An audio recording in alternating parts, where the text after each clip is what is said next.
Hey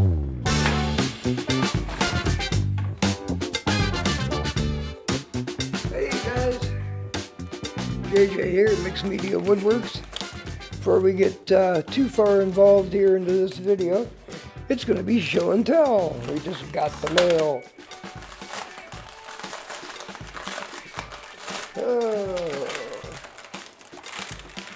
Yep, UV resin. Big part of the video. I'm pretty sure. The neck plate for my base project, which is on the other side of the table over there. Whee! Packaging.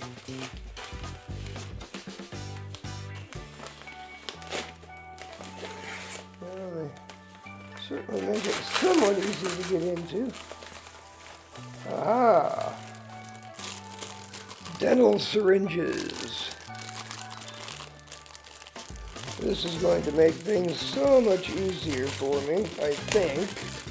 We'll find out. This is yet another experiment on top of an experiment for some of the things that I've been making with UV resin. So let's see. And those, and for touch-ups, and it's just a syringe that you can suck resin up into because the tip is large enough. You can't use a regular syringe to do it because it's too thick. And one more. These are certainly much larger, and I'm not used to working with metrics, so the tips are correct. I don't know if you can see that. I'm not going to break it out. But the syringes I was thinking was half that size. So that could be interesting to work with. They're clear. I have to black them out because I'm going to be putting UV resin in here and it'll be stored in there and it's got to be kept away from light. So primarily when I'm starting to work with UV resin, I wait till the sun goes down just to be sure.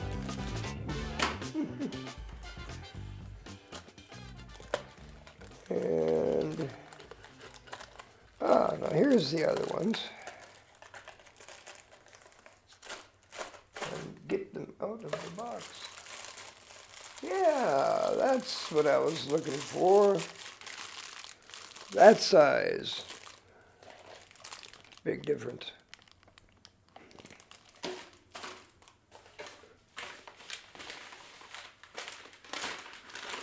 Okay, that was fun. Let's get to the program.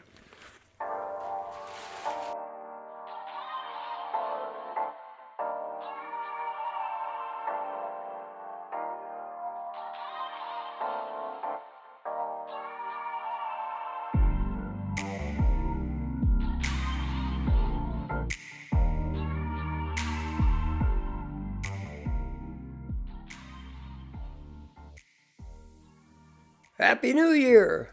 Well, almost. It's about 4:45 here. New Year's Eve. This is just a quick shop update. Unrehearsed. I'm just going to piddle on and don't know if that's the right word to use.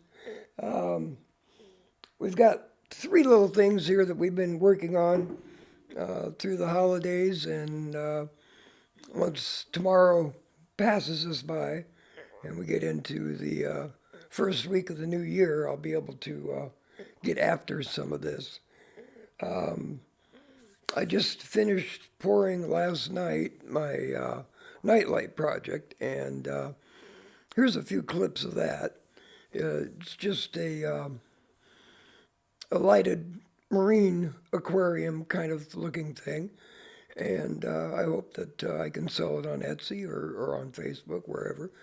But as of this morning, that is now in a pressure pot after bleeding bubbles. And I do mean bleeding bubbles. You can see that here. Using a 2-to-1 epoxy, a deep pour epoxy, which is very thin. And because it's so thin, it allows bubbles to remove themselves from like a river table or so on and so forth. Since this is very tall, I decided that I'd go with that epoxy instead of doing several pours. One, because I can do it in a single pour. Two, I don't like, occasionally you get like, you can see like little lines in the, where you've done multiple pours. So I wanted to avoid that. And pressure pod should alleviate most bubbles. I want a few bubbles, but certainly not as much as you just saw in the time lapse there. So here's a quick close-up of everything, other than the nightlight, because, well, you can't see it through the tank. That would be the nightlight project. Over here, we have everything together now except for a battery box that's on its way. The battery box will allow me to do some lighting with that, and we'll see how that turns out. This little project is actually a direct result of the guitar project. This was kind of a proof of concept, and ooh, that's dusty. And that basically is what you're going to see in there. And this is just going to be a nice little nightlight project. We piddled around and routed out a place for lighting.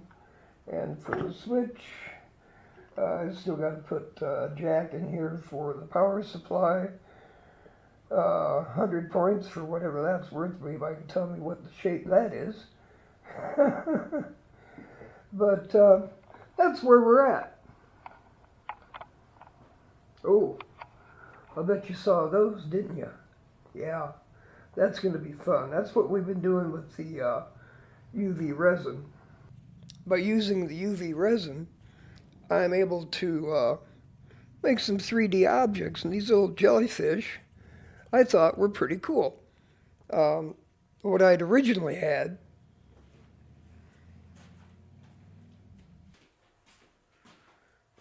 when I originally conceived of this project, I was going off of some of these filler things that you can find on the internet for resin, and they had these cute little jellyfish.